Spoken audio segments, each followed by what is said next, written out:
porque pues es más tarde aquí, y aquí no nos llevamos hasta muy tarde.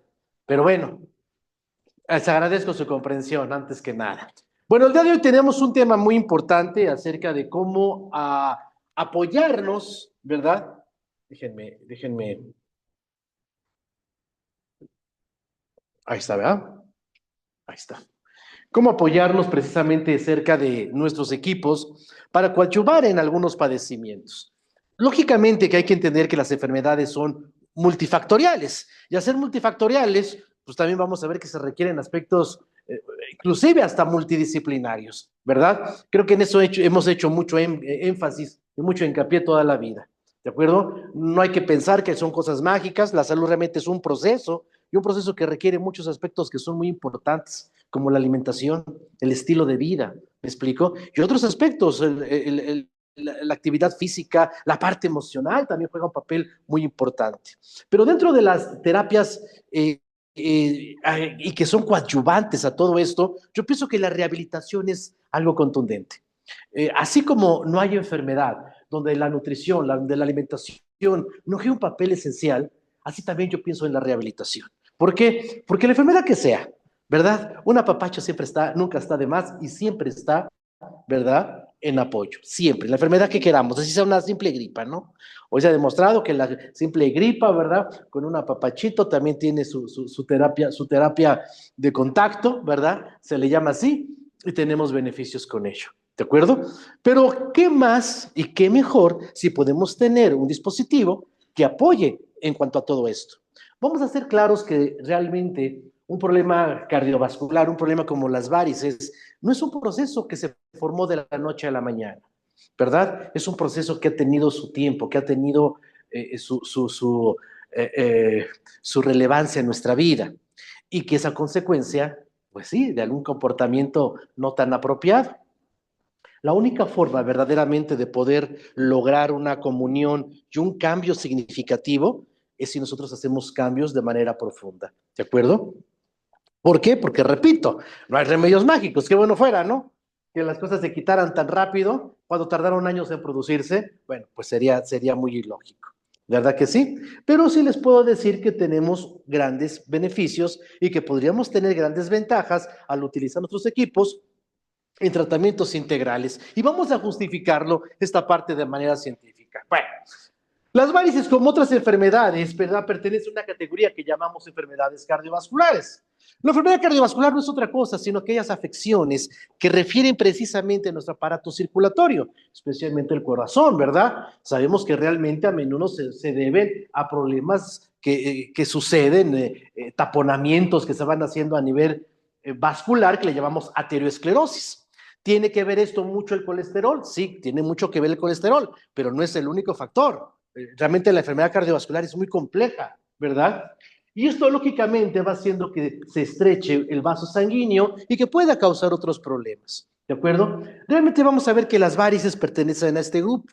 Y las varices, bueno, pues desafortunadamente, o afortunadamente también al mismo tiempo, no son tan riesgosas en un sentido crítico como podría ser, por ejemplo, una oclusión coronaria, por ejemplo, que también es una enfermedad cardiovascular, pero que es mucho más peligrosa, o una hipertensión, ¿verdad? Pero no deja de ser, lógicamente, un principio importante de que entendamos que esto es sistémico. O sea, generalmente una persona que tiene varices puede generar cualquier otra enfermedad cardiovascular, si no es que ya la tiene, ¿verdad? Y entonces sí podría ser algo mucho más complicado.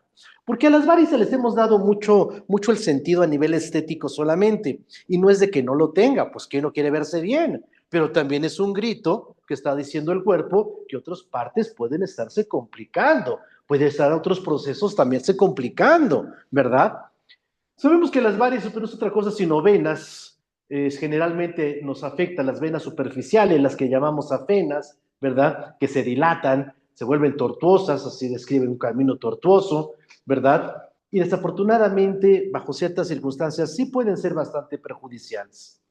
El problema es que realmente sí llegan a ser muy molestas bajo ciertas circunstancias. Quizás al inicio, pues no se note, quizás simple haya una ligera picazón, una ligera comezón, pero después puede haber pesadez en las piernas, calambres, dolores, y bueno, vamos a ver que generalmente esto es mucho más común entre las mujeres, porque lógicamente también tiene un aspecto hormonal definitivamente. Y sabemos que hay momentos donde se puede agudizar, como es el caso del embarazo, por ejemplo, ¿verdad? Sabemos que desafortunadamente, pues esto se puede complicar cada vez a más temprana edad. Miren, en una ocasión estábamos en Acapulco, ¿verdad? Afuera, bueno, estábamos caminando ahí por el malecón. Hay un bar muy famoso que se llama El Pirata o algo así, ¿no? Que tiene jaulas así colgando a muchachas bailando adentro, ¿no? Y me decía una de las señoras con las que íbamos precisamente de una empresa, me decía, mira Raúl, ¿cuántos años crees que pueda tener esa muchacha? Y decía, pues no sé, quizás como unos 20, ¿no? No sé, no tengo idea. Me dice, bueno, nosotros a los 20 años ni de chiste teníamos ni varices ni celulitis, ¿no? Y ahora vamos a ver que es muy común que la gente muy joven tenga varices y celulitis. Es un problema que desafortunadamente cada vez se va haciendo más temprano. ¿Por qué? Porque lógicamente el estilo de vida, pues ya lo dijimos, es una parte central. ¿De acuerdo? Las varices de manera común se dividen o las dividimos de forma sencilla en tres formas: pequeñas, que solamente afectan aspectos de orden estético, aparentemente, ¿verdad? Aparentemente. ¿Por qué? Porque también recuerden, puede ser el preludio de algo mucho más complicado. ¿De acuerdo? Lo que generalmente simplemente puede ocasionar sensación de comezón, picazón, etcétera. Tenemos ya varices más medianas, ¿verdad? Que generalmente, eso sí, ya están generando un problema de salud, probablemente ya están produciendo un problema de flebitis, ¿verdad? Y bueno, puede ya desencadenarse un problema más severo, como podría ser una ulceración, por ejemplo. Y tenemos las venas grandes, ¿no? Que aquí sí definitivamente ya están afectando un problema severo en la vida del paciente. Aquí ya el paciente verdaderamente necesita ayuda de forma inmediata, ¿no? Porque ya hay un problema vascular de bastante compromiso que puede estar afectando muchos otros problemas. ¿De acuerdo? En nuestro país, pues no es un lugar donde no se atiendan. Por supuesto que sí. Nos dice precisamente, me decía el doctor Pedro Quiroba, ¿no? Del Hospital Eduardo Lisiaga, del servicio, jefe en servicio de cirugía vascular del Hospital General, pues él me decía que generalmente se practican 1,500 cirugías, ¿no? Sí, al año, lo cual pues es bastante, es un número bastante severo, porque estamos diciendo las que se operan, o sea, las que llegan en categoría de un estado crítico de afectación en la cual pues merece una cirugía, me explico, ¿verdad? Pero ¿cuántas personas no llegan por ese problema y no son candidatas a cirugía? Entonces, este número se puede triplicar o se puede cuadruplicar, no tengo idea, pero realmente es una población bastante alta la que tenemos. Ahora, ¿qué causa las varices? Bueno, es un problema multifactorial, es un problema complejo, ¿verdad? Que lógicamente afecta aspectos como la herencia. Sí, es verdad, hay genes candidatos, o sea, hay ciertos genes que condicionan a ciertas personas a que tiendan a desarrollar más esta parte que otras. Sí, claro, por supuesto, ¿verdad? Pero como sabemos, desafortunadamente, la genética no es lo único que manda en la vida, ¿verdad? El estilo de vida es todavía más potente que todo esto. Generalmente sabemos o nosotros decíamos que esto pues se podía empezar a presentar después de la cuarta o quinta década de la vida. Ya dijimos que no es cierto. Ya dijimos que desafortunadamente en las primeras décadas de vida podríamos empezar a encontrar ya algunas personas con ello. Quizás porque lógicamente se combina este factor hereditario con el estilo de vida que hoy tenemos, desafortunadamente. Ahora, ya lo dijimos, es mucho más propensa las mujeres que los varones, aunque les voy a ser franco. No es tampoco una verdad ni una certeza completa. También los varones tienen muchos problemas de varices. El embarazo va a estimular, va a generar por ciertas reacciones fisiológicas propias de la condición, a nivel hormonal, por supuesto, una estimulación venosa y sobre todo en nuestros miembros inferiores, ¿de acuerdo? Por lo tanto, lógicamente, el bebé, las hormonas, pues van generando que se disminuya el tono vascular, ¿verdad? Que las paredes venosas puedan tener un problema en el retorno, ¿de acuerdo? Y esto lógicamente puede prevalecer, inclusive una vez que ya la mujer terminó su embarazo, porque desafortunadamente el estilo de vida negativo puede continuar y ese es el problema. Sabemos que esto es mucho más común en las personas con sobrepeso. Claro que sí. Generalmente es una condición. El estreñimiento también es una condición, sobre todo para las varices a nivel anal, que se conocen como hemorroides. El alcohol sabemos que provoca dilatación en las venas, ¿verdad? Luego la gente cuando toma mucho se le ponen así, venitas aquí en la nariz, ¿verdad? A consecuencia del propio alcohol. Permanecer de pie, caminar o estar sentado por mucho tiempo sin que esto exista movimiento para ejercer el retorno venoso, pues sabemos que también lo puede provocar. Las píldoras anticonceptivas y otras hormonas también están involucradas. Generalmente estar levantando pesos de forma riesgosa, sin una articulación adecuada, sin una metodología adecuada, también puede ser, ¿sí? Lógicamente, la falta de actividad física, sin lugar a duda, la exposición al sol, los baños de agua caliente, las saunas, ¿verdad? La depilación con ceras calientes. Se dice que algunos deportes podrían también influir por la condición en la que se ejerce, bajo ciertas condiciones, algunas prendas íntimas, zapatos inadecuados, calzado inadecuado. O sea, realmente es multifactorial. Pero aquí me preocupa algo poderosamente a mí, dentro de las principales causas que se ponen, no, no se le da paso a la alimentación. Y mira que la alimentación va a tiene un peso, ¿verdad?, sumamente importante en esto. ¿De acuerdo? Síntomas. Bueno, es que aquí sí puede haber síntomas desde lo más sencillo hasta lo más complicado, que puede ser desde simple comezón hasta problemas que tienen que ver con la inmovilidad. Pues hay gente que por la sensación que tiene, pues ya no tiene movilidad, ¿verdad? Y esto lógicamente se acentúa conforme va pasando la edad. La gente puede presentar calambres, hormigueos, edema, hinchazón, ¿no? Ahora, estos síntomas no necesariamente van de acuerdo al tamaño de las varices o a su complicación, sino a la percepción muy particular que cada persona hace. ¿De acuerdo? Lo cierto es que mucha gente va a presentar precisamente sensación de cansancio al final del día, ¿verdad? Y por supuesto, eh, esa molestia recurrente de sentir las piernas como apretadas, como se las tuviera, ¿mandé? Pesadas, como si les hubiera puesto un lazo y se las apretara, ¿no? Muchas veces nos han dicho la gente. Vamos a ver que realmente las varices ahorita, pues estamos viendo las varices en los miembros inferiores, que son las más comunes, ¿verdad? Y sobre todo en la mujer, pero existen otro tipo de lugares donde se pueden desarrollar las varices.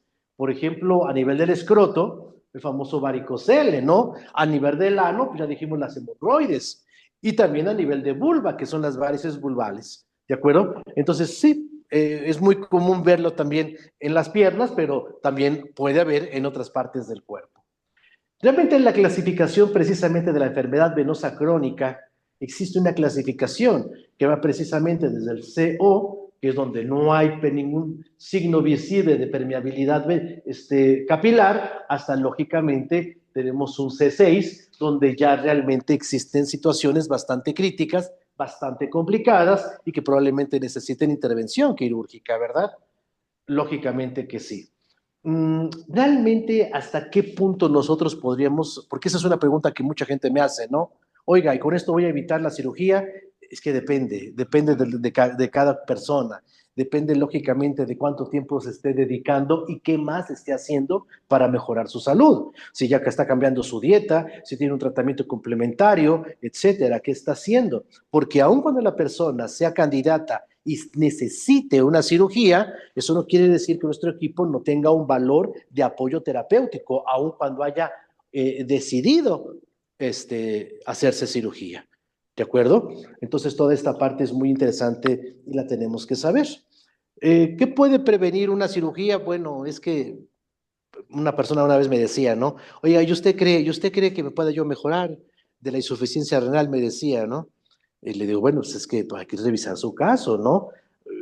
Nada es imposible, pero tampoco nada es probable. Dice, es que me van a dializar en 8 días. No, señor, pues ya no está usted puesto para dializarse, dialícese. La diálisis también salva vidas, ¿de acuerdo? Entonces hay que revisar muchos aspectos que son muy importantes. Realmente hay muchos tratamientos médicos que pueden ayudar a las varices, desde medicamentos que son precisamente antiagregantes plaquetarios, ¿verdad? Antivaricosos, cuando lógicamente puede serlo, siempre en conjunto con la dieta. Hay tratamientos quirúrgicos, ¿verdad? Que son pues bastante severos. Yo la verdad, todos los aspectos quirúrgicos para varices se me hacen bastante severos. Y hay tratamientos no quirúrgicos, ¿no? Donde se han tenido respuestas muy importantes. Y una de las respuestas importantes donde nosotros vamos a apelar es precisamente la aplicación del láser, ¿verdad? En la aplicación, lógicamente, de infrarrojo localizado y focalizado, donde hemos tenido buenos resultados. Pero repito, los casos van a variar de persona a persona, va a depender mucho de qué otros tratamientos integrativos y de regeneración se hagan, ¿verdad? Para todo esto. ¿De acuerdo? ¿Por qué? Porque es cierto, los tratamientos quirúrgicos son, repito, interesantes, aunque se me hacen pues severos, ¿no? Hay una de las técnicas que a mí se me hace muy severa, ¿no? Que es el striping o el arrancamiento. Es una técnica precisamente que se utilizan generalmente en las varices medianas, ¿verdad? Es una anestesia general, ¿sí? O también se puede ser local, epidural, ¿verdad? Y lógicamente, pues va a necesitar un tiempo de reposo postquirúrgico, ¿sí? Lógicamente va a necesitar que al paciente se le esté monitoreando a través, lógicamente, de técnicas que pueden ser inclusive muy invasivas, con contraste, pero no es otra cosa sino un arrancamiento que se hace de la varice, ¿no? Es un tratamiento quirúrgico que a mí particularmente se me hace muy extremo, ¿no? Muy extremo. Pero bueno, el punto no es ese. El punto más importante es que las varices en poco tiempo se pueden volver a formar. Entonces, no fue una cosa contundente. Donde nosotros tendríamos que apuntalar es en el origen y cómo se están produciendo para tratar de evitar que se vuelvan a formar. Digo, si ya la persona decidió y para el médico, ¿verdad? El médico está evaluando, ¿no? Que esta puede ser la mejor técnica para la persona, ok, pero ahora hay que apuntalar la parte que lo originó. Tenemos también la famosa chiva, ¿no? Que es la cura hemodinámica de la insuficiencia venosa ambulatoria. Generalmente es también una técnica donde se va a ocupar el quirófano. Aquí se recibe anestesia local, ¿no? Y es una duración aproximadamente de 30 a veces hasta de 1 hora de duración el tratamiento. Aunque se dice que el paciente puede salir por su propio pie y a pesar de tener muy poco tiempo de descanso, bueno, pues no deja de ser una Y la situación otra, la que nosotros damos, la que tiene la que complicada, está ahí ¿no? Se va a enfrente, es la meter una videocámara ST-350. donde se va a hacer precisamente una extracción también de la vena Bueno, varicosa, ¿verdad? Y bueno, aunque el bueno, paciente puede tener menos tiempo de recuperación, bueno, pero no deja de ser extremo. A mí particularmente quizás la técnica que menos la vea tan agresiva y con buena eficacia bueno. es el endoláser, ¿verdad? Vamos a ver que precisamente el endoláser es una transmisión precisamente por debajo de la piel, aplicando dosis adecuadas del rayo láser que tiene una eficacia muy interesante, ¿verdad? También tiene, por ejemplo, la escleroterapia, por ejemplo, que realmente a mí eso no, pues yo no le veo mucho beneficio. El que se ponga una solución salina, ¿verdad? Y se opaque un poquito la aparición de la varice, o sea, que disminuya la tonalidad, porque eso no es curarla, eso definitivamente no es darle una solución, ¿verdad? Por eso siempre decimos, sí, definitivamente lo mejor siempre sería prevenir, pero vamos a ser francos, nosotros no hacemos una medicina preventiva. El grueso de la medicina es para tratar un problema de salud, ¿verdad?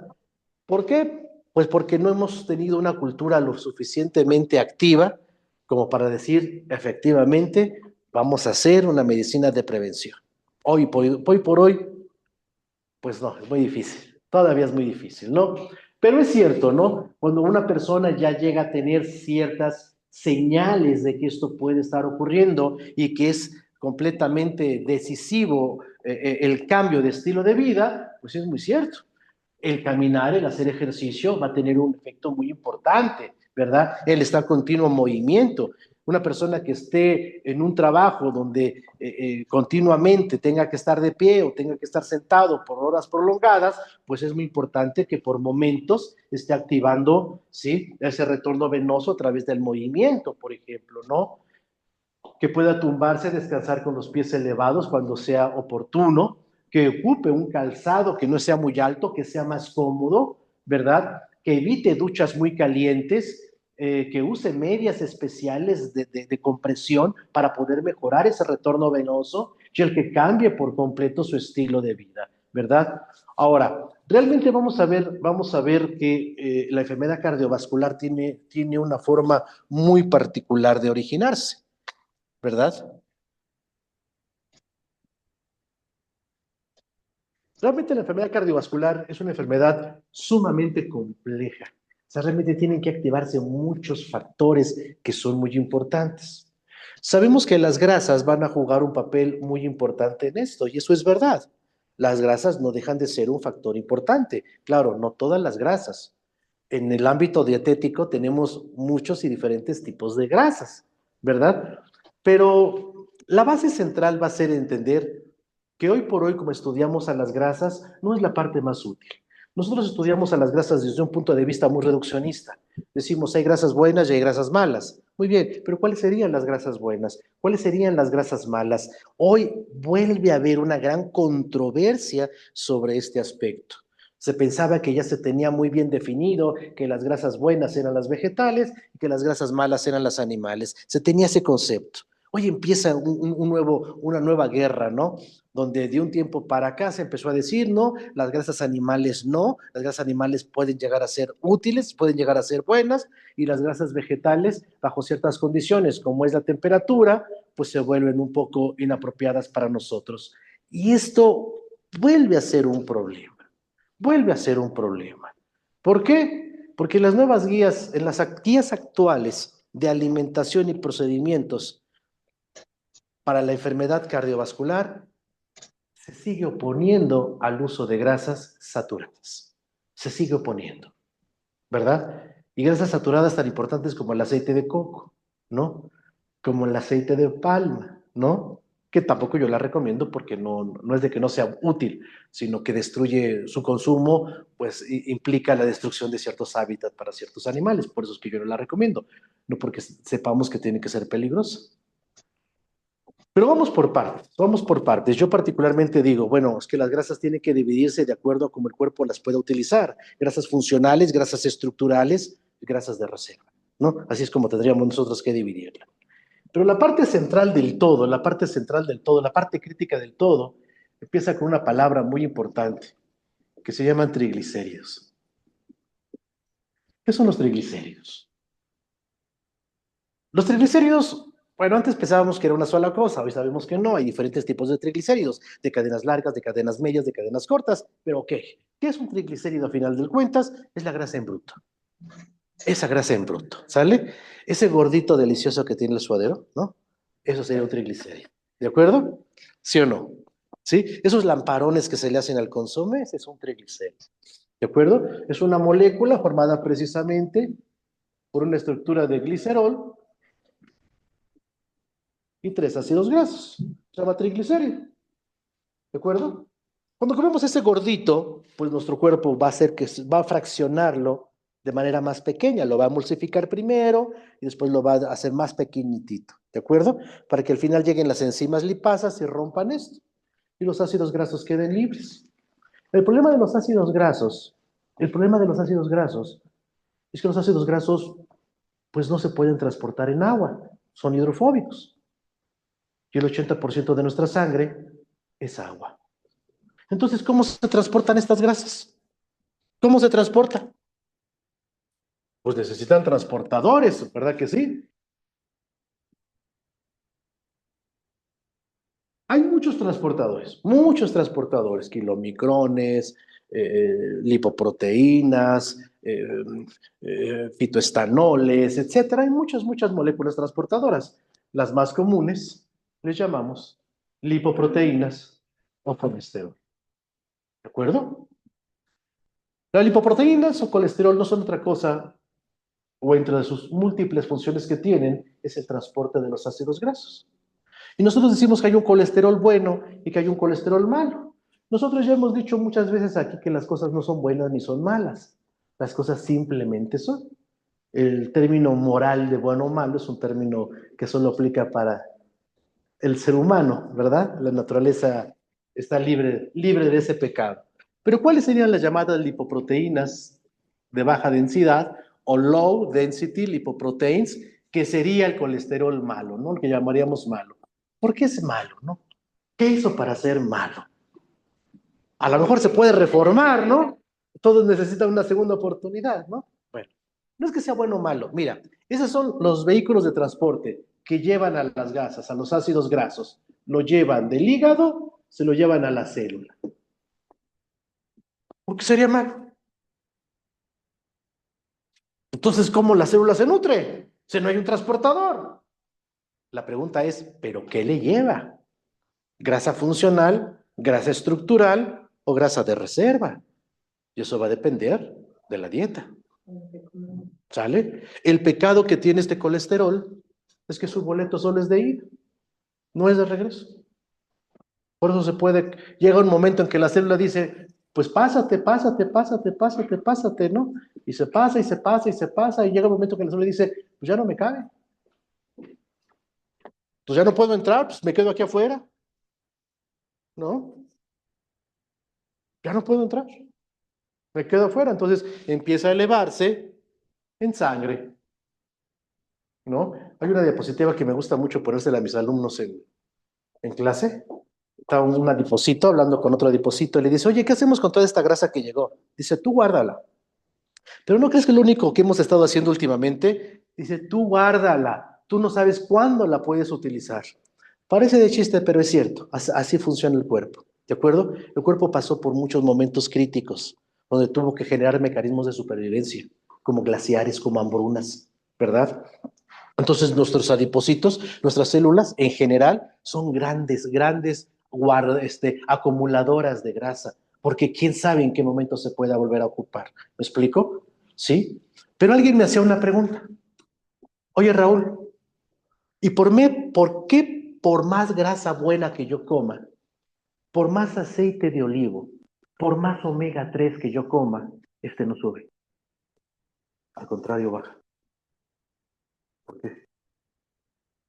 Ah, te lo puedo responder en palabras muy humanas, ¿verdad? Porque en la infinita sabiduría que tiene nuestro cuerpo, en la infinita sabiduría, sí sabe distinguir de lo que es funcional y de lo que no es funcional. Cuando tú le llevas grasa buena a la célula dice, ah, tú sí pásate, pero señor, ya no hay espacio. No, no te preocupes, hígado, prodúceme lipoproteínas de alta densidad, porque estas son las que hacen el otro circuito. Estas son las que se llevan a los ácidos grasos de la célula, ¿verdad? La devuelven al hígado, el hígado con las sales biliares, las disuelven y las eliminan. Pero esto es como un tanque, esto es como un Volkswagen. Entonces eso se empieza a cargar de grasa que tenía la célula y deja espacio. Y entonces esto ya puede empezar a entrar. Y deja tanto espacio que aún la grasa que no es tan buena puede llegar a entrar. Por eso cuando empezamos a consumir grasas buenas, este es el que baja y este es el que sube. ¿Me explico? Por ese circuito. Pero eso es como debiera ser. Porque el grave problema que nosotros tenemos es lo que se hace desde el punto de vista médico. ¿Qué hace una estatina? ¿Cuál es el mecanismo de acción de una estatina? Yo le pregunto a mis alumnos, ¿no? De nutrición, ¿qué hace una estatina para bajar el colesterol? ¿Cuál es el proceso? El proceso es complicado. La estatina obliga a que la célula permita el paso de esta lipoproteína. Por eso es cierto. El paciente toma estatinas y el colesterol baja, pero ¿a dónde se fue?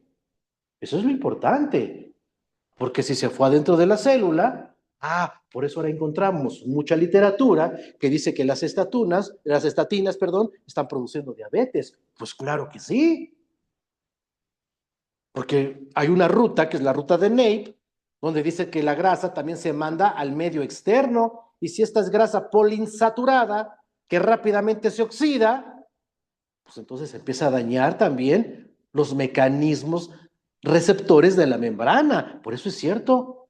El paciente dice, oye, el paciente tenía colesterol y después le dio diabetes. El colesterol produce diabetes. No, a lo mejor el tratamiento es el que lo está generando y no nos estamos dando cuenta. ¿Me explico? Ahora, ¿cuál es el problema de esto? Vamos a verlo acá. Estas lipoproteínas de baja densidad, cuando no pueden entrar a la célula, pues se quedan en la sangre, ¿no? El problema es que son atacadas por radicales libres, ¿verdad? Y si son principalmente grasas poliinsaturadas, que son las de origen vegetal, de tu aceite de cocina principalmente, pues rápidamente se oxidan. ¿Qué lo oxida principalmente? Bueno, pues vamos a ver que un problema muy grande que nosotros tenemos son unas moléculas que se llaman benzopirenos, hidrocarburos policíclicos aromáticos, producto de la semicombustión de la materia orgánica. Por eso es que el fumar condiciona mucho la enfermedad cardiovascular, por esas sustancias que se están produciendo por la combustión de la materia orgánica o la semicombustión. El problema es que es muy complejo, ¿eh? El problema es muy complejo. Por eso les decía que la enfermedad es muy compleja. Por eso su tratamiento necesita muchos aspectos a cubrir.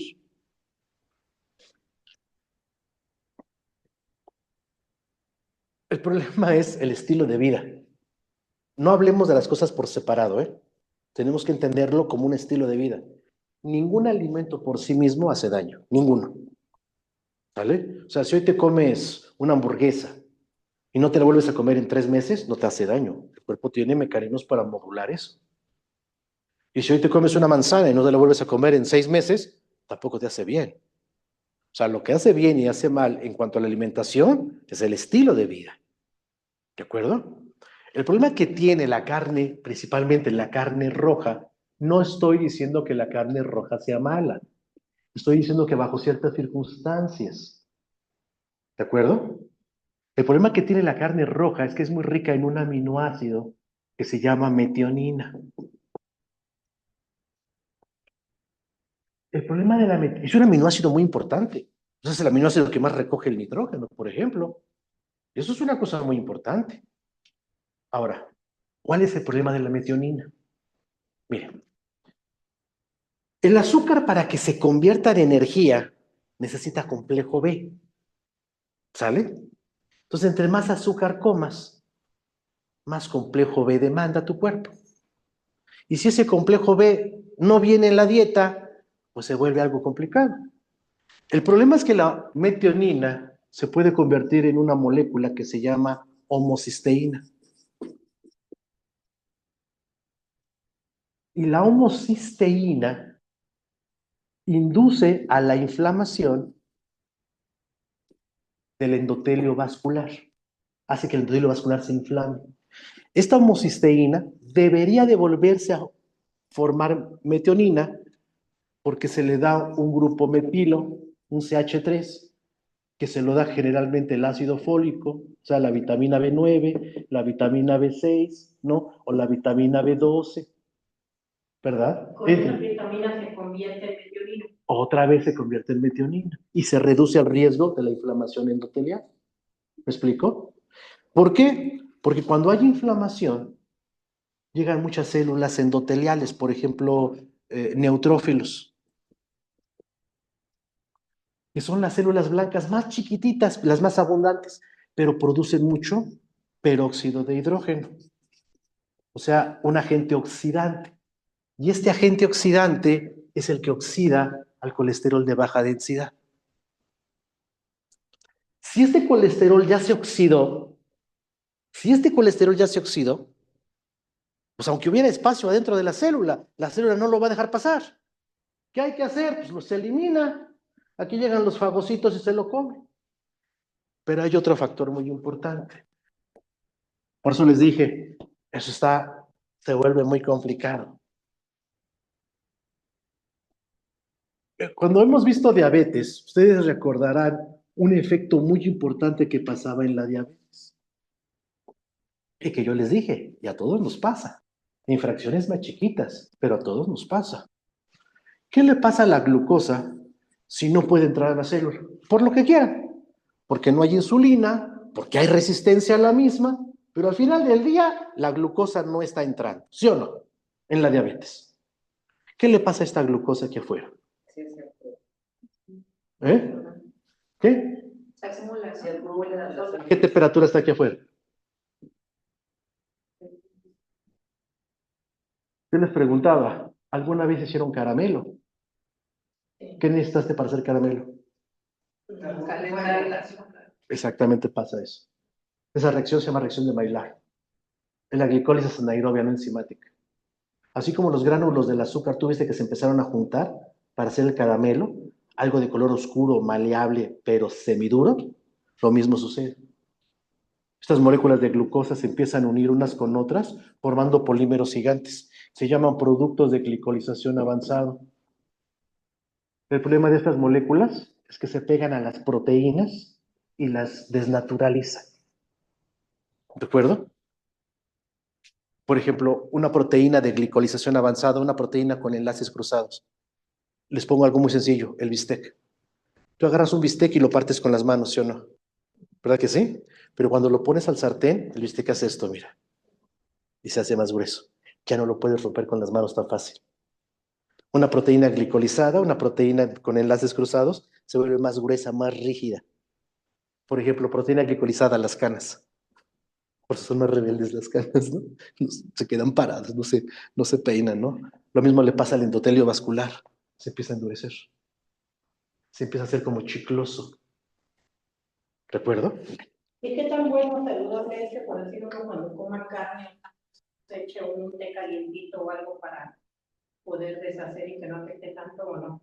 Pues no, tu té no puede estar más caliente que la parte interna del cuerpo. ¿Cómo crees? Sí. No, ¿por qué? Ese es el problema. Fíjense, por favor. Este fagocito que se comió el colesterol oxidado, como aquí hay glicolización, ¿sale? Después ya no se puede mover. Ese fagocito se queda ahí pegado. ¿De acuerdo? Se llaman células espumosas. Ah, pero la inflamación, acuérdense que lo hemos dicho varias veces, activa la coagulación, porque es la misma cascada de mensajeros. ¿Se acuerdan que platicábamos con el COVID? ¿Por qué el COVID realmente el paciente lo que moría? Pues era de microinfartos, ¿no? ¿Sí? Porque había coagulación, porque esa tormenta de citoquinas que provocaba la inflamación conducía a la coagulación, ¿verdad? Pues esto sucede. Esto es lo mismo que sucede. Se empiezan a agregar plaquetas y se empieza a hacer ahí un coágulo, un trombo que le llamamos ateroma. Aquí hay muchos enlaces libres, ¿sí? Que pueden estarse uniendo a metales pesados, inclusive el propio calcio, que aunque no es un metal pesado, pero tiende a precipitarse. Y esto en conjunto es a lo que le llamamos nosotros ateroma. Entonces imagínate, aquí viene la sangre, ¿sale? Choca con esto, empieza a hacer turbulencia, pasa por aquí, hace turbulencia y vuelve a pasar por aquí. Eso hace que el corazón se detenga un poquito, que la circulación, perdón, se detenga un poquito. ¿Qué tiene que hacer el corazón? Trabajar más. Hay más sobreesfuerzo. Pero el cuerpo es muy sabio, porque esto es como si tú le pusieras el dedo al flujo de la manguera, ¿sí o no? ¿Cómo sale la sangre? ¿O cómo saldría el agua de tu manguera si tú le pones el dedo? Con más que, pues esto es la hipertensión, por ejemplo. ¿Me explico? Pero el cuerpo es muy sabio y dice, yo ni hago hipertensión ni fatigo a mi corazón. Formo las horribles y espantosas varices, ¿no? Hago redes alternas sanguíneas. ¿Dónde está la clave de esto? ¿Dónde está la clave? ¿Cuál fue la clave para que todo esto sucediera?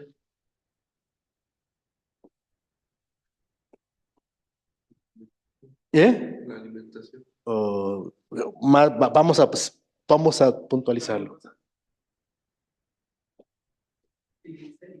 La oxidación. Y si el colesterol no se hubiera oxidado, no pasa por todo este proceso. ¿Me explico? O sea, por eso tú vas a encontrar gente con el colesterol alto que no tiene varices, no tiene hipertensión, no ha desarrollado enfermedad cardiovascular. ¿Qué huele? Y tú puedes encontrar con gente con el colesterol normal que está desarrollando enfermedad cardiovascular. ¿Por qué? Porque la clave ahí se llama estrés oxidativo. ¿Me explico? El colesterol también es un mecanismo de control contra radicales libres. Es un mecanismo natural de control que el cuerpo tiene contra radicales libres. Tú empiezas a tomar más antioxidantes y el colesterol disminuye. Porque 4 de cada 6 partículas de colesterol que tu cuerpo tiene, las fabricó el cuerpo. Son endógenas, no son exógenas. No son de la dieta. El colesterol sube porque el cuerpo lo produce como mecanismo de defensa contra el estrés oxidativo. Entonces, una de las bases importantes es precisamente combatir el estrés oxidativo. ¿Sí? En una aterosclerosis, el problema es que así empieza, ¿no? Así empieza. O desde antes, pero ¿qué se siente cuando esto sucede? ¿Qué siente el paciente? Pues nada, porque el vaso hace esto, mira. El paciente realmente no siente nada. Va empezando, ¿qué siente? Pues nada. El problema es cuando ya va así, ¿no? Ese es el problema. Entonces, tratamiento definitivo para varices tiene que ser multifactorial. Alimentación saludable, biocompatible, ejercicio físico, remedios prácticos, suplementación avanzada, ¿verdad? Y por supuesto, aparatología. Sí es complejo, pero puede llegar a mejorar y ustedes lo van a ver. Entonces, la idea de nosotros es que tengamos como herramienta útil y funcional en este tipo de patologías también nuestros dispositivos, pero como parte de un tratamiento integral. ¿De acuerdo? Nosotros sabemos que nuestro aparato tiene características muy especiales. Por ejemplo, es un aparato que trabaja en una forma híbrida, ¿no? Por un lado, trabaja la diatermia profunda, que por favor, no quiero que no lo pierdan de vista. Es que la gente cuando habla del equipo, sabes inmediatamente que empieza en los terahertz. Y no es que esté bien, no es que esté mal, perdón, pero es que no es lo único que tiene. ¿Me explico? Tú vas a sentir un calor intenso, profundo, sostenido. Bueno, eso genera una cosa que llamamos diatermia profunda. Y es el conjunto de los dos fenómenos lo que genera una cascada de respuesta fisiológica sumamente interesante. Me voy rápido porque el grueso de la gente que está aquí pues ya conoce un poquito algunas cosas. ¿Mande? Diatermia profunda. Diatermia. ¿Sale? Ahorita van a ver qué sucede, ¿de acuerdo? Ahora bien, dentro de todo el espectro de luz que viene del Sol, la longitud o la franja más extensa que hay es el infrarrojo. Es la más grande de todas. ¿De acuerdo? Es tan grande que para su estudio la dividimos en 3, A, B y C. Pero nosotros para fines prácticos en medicina solamente estudiamos 2 fracciones, lo que llamamos el infrarrojo cercano o proximal y el infrarrojo lejano o distal. ¿De qué depende? De su longitud de onda? Nada más. El infrarrojo cercano proximal es este, mire, ese es el infrarrojo cercano proximal. ¿Sale? No es que sea malo, es una cosa, es una bendición de la naturaleza. ¿Sale? Quizás el único limitante es que este infrarrojo cercano proximal solamente puede penetrar 1 centímetro después de nuestra piel. En rehabilitación se utilizan mucho las lámparas, focos rojos con filamentos de tuxteno, ¿verdad? Eso es infrarrojo cercano proximal. Solo puede penetrar 1 centímetro. No es que esté mal, repito, eso es muy bueno. El infrarrojo lejano o distal puede penetrar hasta 6 centímetros después de la piel. Eso ya es más interesante. Pero se encontró en la década de los 80, se encontró que aquí pegadito a las microondas, como parte del infrarrojo lejano, una banda que tenía características muy especiales. Se le llamó terahertz.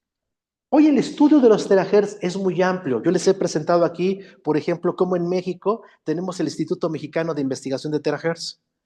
Porque los terahertz pueden penetrar hasta 10 centímetros después de la piel. Segundo principio importante, ¿sí? Se transmiten muy bien en agua, se difunden muy bien en agua y el 70% de nuestro cuerpo es agua. Por eso ahora se está haciendo una cosa que se llama termografía por terahertz. Yo estoy convencido que en unos años los rayos X van a desaparecer. Los rayos X son una tecnología muy cara, muy invasiva, hacen daño, y en cambio la termografía por terahertz penetra hasta 10 centímetros y tiene una definición tan precisa y no es tan caro. Y al contrario, cada vez que al paciente le hacemos una termografía por terahertz para ver cómo están sus huesos, también le damos tratamiento, porque esos terahertz tienen actividad sobre nuestras células. Entonces yo estoy convencido que en algunos años la termoterapia por terahertz va a ser algo muy importante. Entonces, ¿cuál es la ventaja que tienen los terahercios? Su penetración, ¿de acuerdo? Pero ahí viene el otro fenómeno, que es la hipertermia. Es que vamos a entenderlo. Lo interesante de nosotros es que tenemos dos fenómenos. Sí, el lumínico, que son los terahercios, pero el térmico también. Son las dos. Yo en lo particular, yo describo por lo menos 7 efectos que ocurren a partir de este estímulo. Por ejemplo, sí, aumento en la temperatura del tejido, por supuesto, pero también aumento de una cosa que se llamamos proteína de shock térmico. Ahorita vamos a ver qué importante es. Efectos sobre el potencial de membrana, equilibrio del sistema nervioso autónomo, aumento en la liberación de células madre, aumento en la activación de los factores de transcripción NRF1 y NRF2. ¿De acuerdo? Todo eso tan simple como un simple de estímulos. Ya lo dijimos, se ha demostrado que los terahercios se absorben muy bien en agua, se difunden muy bien en agua. Y esto es muy importante, porque el calor profundo se ha demostrado que tiene efectos muy poderosos sobre el cuerpo. Es que realmente el calor se ha utilizado en toda la vida médica del ser humano. Desde las grandes civilizaciones en la antigüedad han utilizado el calor como un remedio y un efecto terapéutico, a lo mejor sin conocerlo a profundidad, de manera empírica por sus conocimientos. Pero aquí quiero que sepan que el doctor Satsamura en el 2015, el doctor Satsamura se dio cuenta de algo muy importante. Los tejidos enfermos están más fríos que el resto del cuerpo. ¿Por qué? Pues porque hay menos energía, hay menos funcionalidad. Eso es normal. Somos sistemas termodinámicos, donde la temperatura para la producción de energía o en la utilización de la energía juega un papel determinante. ¿Me explico? La temperatura es un gasto de energético constante. ¿De acuerdo? Tú tienes que pagar la renta, quieras o no. Cuando no la estás pagando es porque ¿qué? Porque no tienes dinero. Y te arriesgas a que te saquen de esa casa, ¿no? Entonces, si la energía celular está teniendo dificultad, pues la temperatura también va a empezar a disminuir bajo ciertas circunstancias. Por eso la temperatura no puede disminuir, por eso la temperatura es un gasto constante. Por eso se le llama temperatura absoluta en la ecuación de energía libre de Gibbs, porque es un gasto constante. Tú puedes a lo mejor no pagar no sé, comprarte ropa, pero de que tienes que comprar comida para comer, tienes que comprar comida para comer. O sea, los gastos fijos, pues son a veces, no los puedes dejar de tener, son indispensables, ¿verdad? Entonces vamos a ver que precisamente se ha demostrado, ¿no? Que el infrarrojo lejano tiene una absorción muy poderosa en agua, ¿no? Y repito, nuestro cuerpo es 75% agua. El que exista un calor extremo en el cuerpo puede ser muy beneficioso y muy interesante.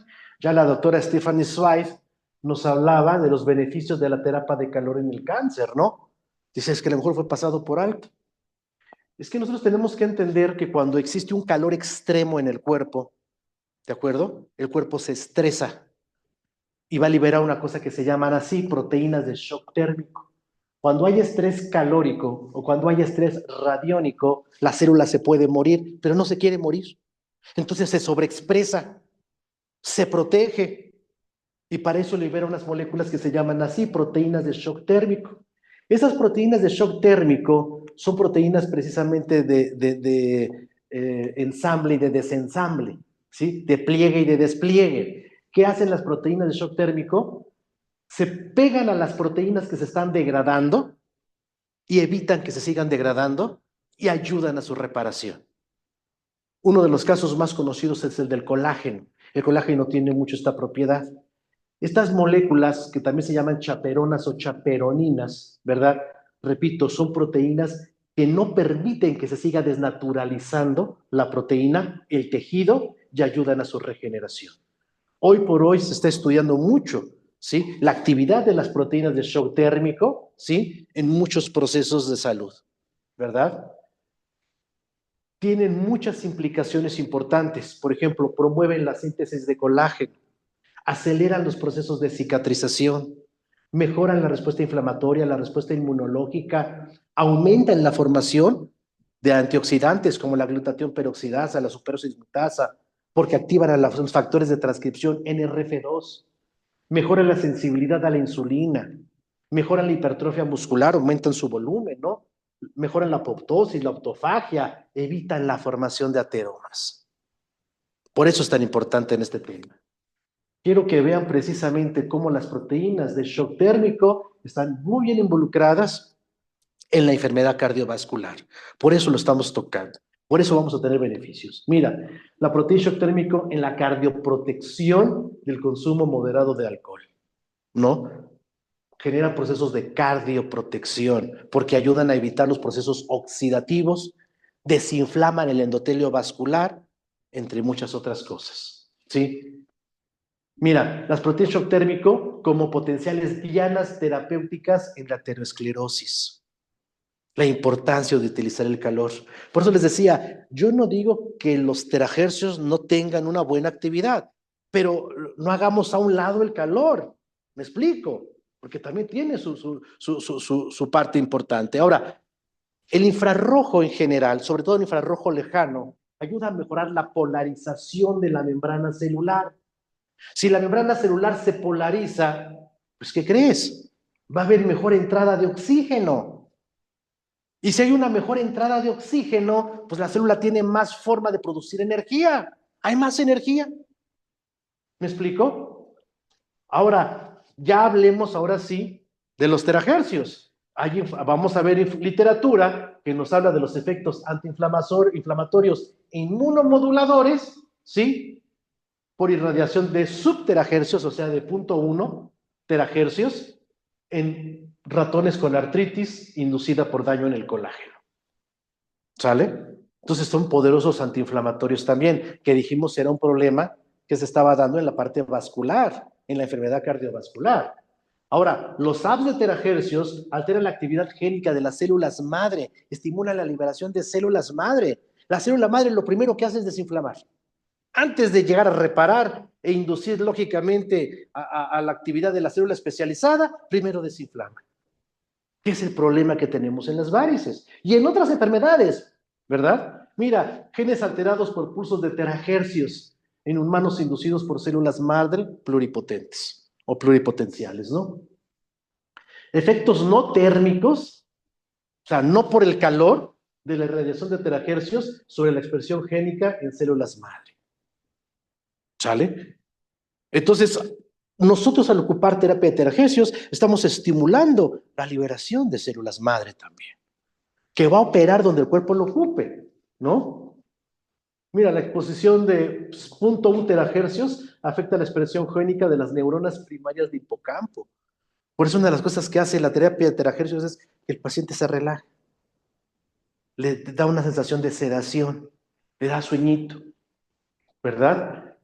Realmente el potencial clínico de las aplicaciones de la terapia de terahercios, pues sigue en investigación, porque lógicamente, te repito, se está haciendo termografía por terahercios, que son imágenes más precisas, ¿sí? Como si fuera ¿cómo se llama? Ay, se me fue el nombre fue el parece. ¿Eh? No, mucho más, una tomografía. O sea, como fueran tan precisas como una tomografía, pero sin ser tan costosa. Esa es la ventaja, ¿me explico? Vamos a ver algunos casos precisamente sobre tratamiento únicamente con terahercios en varices, ¿vale? Vamos a ver algunos casos que nos mandan desde allá de China. Aquí podemos ver una semana de tratamiento para mejorar varices graves, pero ojo, es que los chinos son bien drásticos, ¿eh? Los chinos dan 1 hora de terapia y diario, y a veces hasta 2 veces al día. Por eso sus resultados son más. Es que una señora me decía, es que ya me lo puse varias veces a la semana y todavía no veo mucha mejoría, pero ¿cuánto tiempo se lo pone? No, pues 5 minutos. No, hija, 5 minutos no va a mejorar. ¿Sale? ¿Cuántas veces al día? No, pues un día sí, 3 no. No, no, no. Es que los chinos trabajan varias veces al día y 1 hora de trabajo. Por eso ven resultados muy interesantes. Vean ustedes, por ejemplo, estas 6 sesiones para eliminar varices. Vean ustedes el caso. Mi esposo así las tiene. Bueno, pues terapia, hija. Aquí lo ven bien. Sí, sí, con terahertz. Sí, sí. El dispositivo B-Power. Es que dicen varita, pues piensan que es magia, ¿no? Vean ustedes este otro caso. 5 sesiones para aliviar varices. Es el mismo caso, ¿no? Pues tú ves las lesiones en la misma posición. Sabes que es el mismo caso. Y ahí sería sobre la afección, ¿no? Porque Sí. Yo siempre les digo que la aplicación puede ser de una y de 1000 formas. ¿Sale? Yo les doy mi técnica en particular, pero lógicamente no es ni la única ni la mejor. ¿Sale? Alguien me decía, oye, es que podemos aplicarlo por los canales de acupuntura. Ah, sí, claro. Oiga, es que puede hacerse de acuerdo a la parte muscular, ¿no? El nacimiento y la exerción del músculo. Ah, pues sí. Oye, por la irrigación sanguínea. Ah, pues sí, claro. Puede ser de una y 1000 maneras, ¿no? Lo importante es que lo apliques, vean ustedes este caso. Hay una que la tengo al revés, ¿eh? Otra, no, ¿cuál es?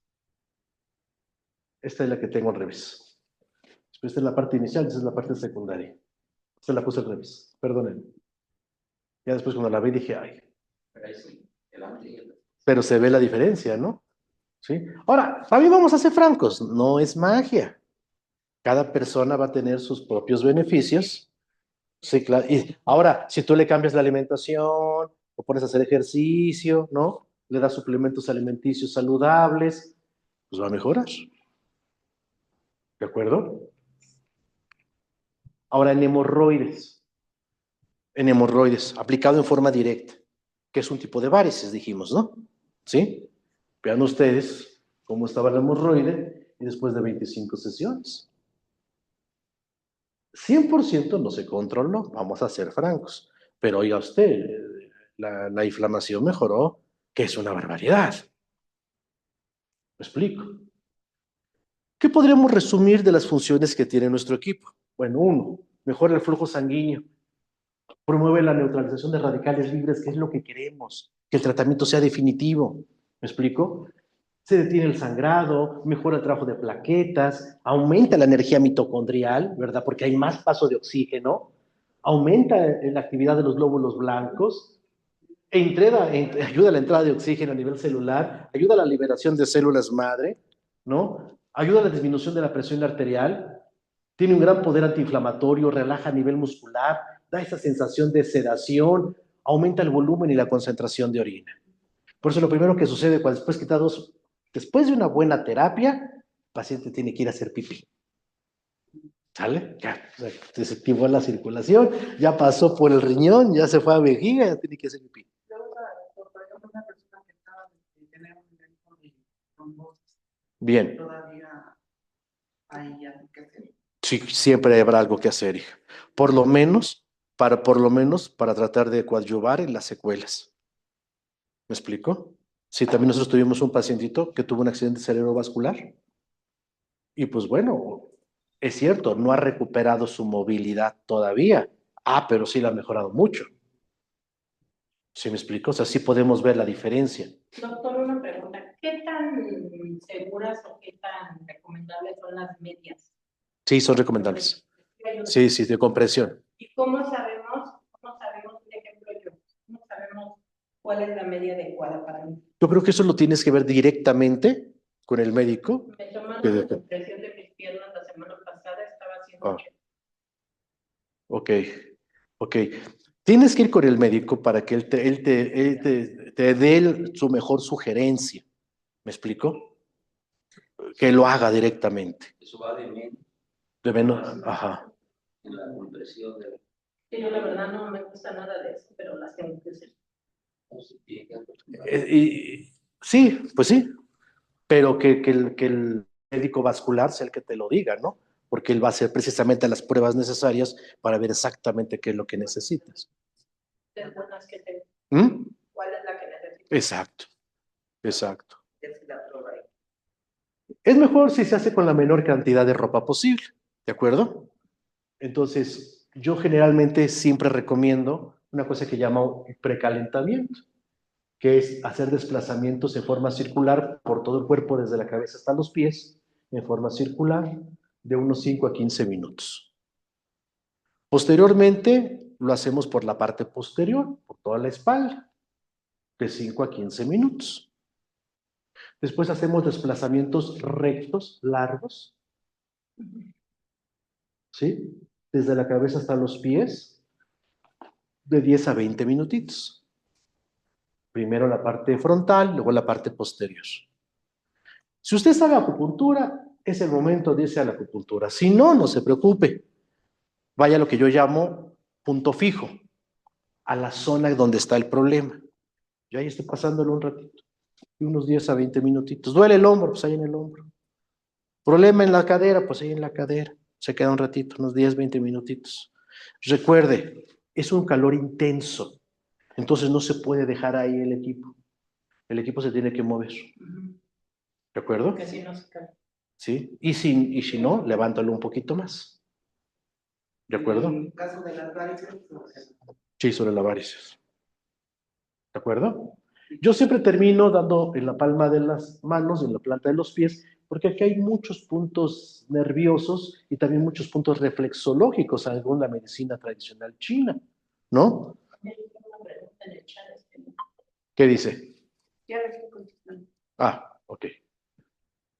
También utilizamos nuestros seis, sí, claro. Fíjense que se demostró que un espectro eléctrico, una actividad eléctrica, mejora el potencial de membrana celular. Y al mejorar el potencial de membrana celular hay mejor penetración del oxígeno, ¿verdad? Hay mejor producción de colágeno. En nuestras arterias, nuestras venas pues, son de colágeno, ¿verdad? Hay mejora la inflamación, mejora la respuesta del sistema nervioso. Por eso yo siempre voy a comentar que para mí el uso de las dos tecnologías unidas es mucho mejor. Siempre es mucho mejor, ¿verdad? Aparte de que lógicamente la actividad sobre el sistema nervioso va a ser mucho más activa en nuestros, explico, terminales nerviosas, ¿sí? Ese calorcito, esa irradiación eléctrica, pues va a activar, repito, la circulación y va a activar, mejorar el potencial de membrana, que es lo que nosotros buscamos. Independientemente que se ha demostrado la actividad, ¿verdad? Lógicamente de puntos reflejos en muchas partes de nuestro cuerpo, como es el caso de nuestro pie, sobre todo nuestro cuerpo, ¿no? Bueno, entonces esta es una forma muy importante de utilizar nuestros equipos en favor de un tratamiento tan útil, ¿no? Para las varices. No olvidemos que siempre hay que acompañarlo alimentación y un estilo de vida saludable, porque si no, pues no vamos a buscar verdaderamente salud, estaríamos paliando nada más, ¿no? ¿Sí? Bueno, pues muchísimas gracias. Mañana vamos a volver a dar un tema similar. No sé, sí quedamos que era que mañana piezas cansadas, piezas cansadas. Piernas cansadas, vamos a hablar un poquito acerca de piernas cansadas. Va a ser un tema que va a estar compatible, va a ser por internet, mañana 12:30 del día. ¿De acuerdo? Pues muchísimas gracias. Ahora sí, muchas gracias. Gracias. Comentarios, preguntas, dudas, lo que quieran. de 6 para lo de la circulación. Sí. De las varices, ¿cuánto tiempo podría ser? Bueno, yo os recomiendo por lo menos 30 minutos, pero es que mira, no existe una cantidad ya definida, ¿no? Hay gente que lo ha utilizado por 1 hora y tiene beneficios muy útiles. Esa terapia no es invasiva, no tiene efectos tóxicos ni secundarios, no tiene efectos por sobreexposición. Entonces, si tú te quieres quedar 1 hora sobre D, pues adelante. Nosotros en consulta, pues a veces ponemos al paciente